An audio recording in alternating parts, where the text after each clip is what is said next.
Assalamualaikum warahmatullahi wabarakatuh. Salam sejahtera bagi kalian semua yang menyaksikan channel ini. Semoga selalu dalam lindungan Allah Subhanahu wa Ta'ala dan selalu diberikan keberkahan. Amin.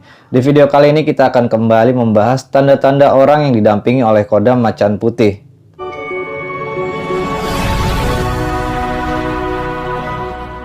Banyak dari kita bahwa ketika seseorang itu didampingi oleh kodam mempunyai kelebihannya tersendiri.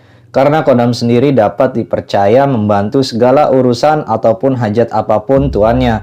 Tentunya semua itu tak terlepas dari izin Allah Subhanahu wa Ta'ala. Kodam hanya dianggap sebagai sebuah sarana yang bisa membuat hajat tuannya itu mudah terkabul. Dan perlu diingat lagi, ini hanyalah sebuah perantara saja. Salah satu mitos yang dipercaya adalah kodam yang melindungi seseorang. Sebagian masyarakat Jawa itu meyakini bahwa setiap orang memiliki yang namanya kodam pendamping. Kodam pendamping memiliki banyak sekali jenis dan rupanya. Salah satunya adalah kodam macan putih. Menurut Primbon Jawa, kodam macan putih ini biasanya berasal dari ilmu keturunan untuk menjaga seseorang ataupun keturunannya. Kodam ini paling diburu serta dianggap paling sakti dan handal oleh para tokoh spiritual dan supranatural. Tanda ataupun ciri orang yang didampingi oleh kodam macan putih ini biasanya bisa dilihat dan dirasa oleh diri sendiri karena cukup unik. Inilah ciri orang yang didampingi oleh kodam macan putih. Yang pertama, suaranya cenderung berat. Pemilik kodam macan putih umumnya mempunyai suara yang berat. Sebaliknya, jarang orang bersuara cempreng dinaungi oleh kodam yang satu ini. Setiap omongan yang keluar dari mulutnya itu mereka acap kali diikuti oleh orang sekitar dan jarang dibantah. Dan yang kedua adalah sorot matanya tajam. Sorot mata yang tajam orang yang dinaungi oleh kodam macan putih ini sangat tajam dan membuat siapa saja yang memandangnya itu merasa tidak kuat, takut, bahkan ingin cepat-cepat mengalihkan pandangannya dari orang yang didampingi oleh kodam macan putih. Yang ketiga adalah emosinya tinggi. Mereka aslinya pendiam, mereka mempunyai emosi yang cukup tinggi.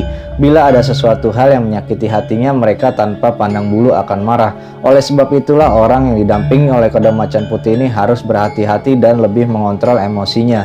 Dan yang keempat adalah disegani kawan dan lawan. Pemilik kodam macan putih juga mempunyai mental yang bagus ataupun pemberani. Entah berasal dari keberaniannya ataupun auranya, mereka disegani oleh kawan-kawan dan lawannya juga. Yang kelima, jiwa kepemimpinannya itu sangat bagus. Dimanapun mereka berada, di setiap komunitas yang dimasuki, mereka pasti menjadi ketua karena ditakdirkan mempunyai bakat kepemimpinan secara lahiriah atau alami.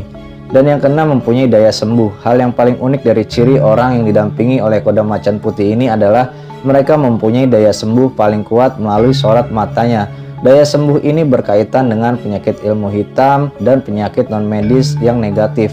Itu bisa terjadi sebab jin jahat takut pada kodamnya hingga akhirnya pergi. Jadi apabila ada orang yang terkena penyakit gaib seperti santet ataupun lainnya, dengan tatapan kodam macan putih saja bisa menyembuhkan. Mereka juga itu umumnya bisa berkomunikasi dengan makhluk astral yang tak terlihat. Dan yang ketujuh, dapat menolak energi negatif. Energi negatif yang mampu ditolak kodam macan putih yakni baik yang menyerang ataupun ada di sekelilingnya. Misalkan mereka suatu hari datang ke tempat yang berenergi negatif ataupun tempat angker lainnya, maka energi tersebut di tempat tersebut bisa menjadi netral akibat kehadiran orang yang mempunyai kodam macan putih. Yang ke-8, suhu tubuhnya tinggi dibandingkan manusia pada umumnya. Mereka mempunyai suhu tubuh yang lebih tinggi ataupun lebih panas apabila berada di tempat dingin.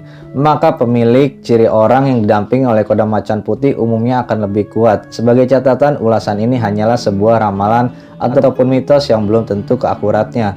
Anda boleh percaya ataupun tidak, atau hanya menjadikan sebagai penambah wawasan Anda. Semoga video kali ini bisa menambah wawasan kita semua. Bila ada kesalahan yang datangnya dari saya, mohon dimaafkan, dan jika benar semata-mata datangnya dari Allah Subhanahu wa Ta'ala. Terima kasih, sekian video pembahasan kita kali ini. Sampai jumpa di video selanjutnya.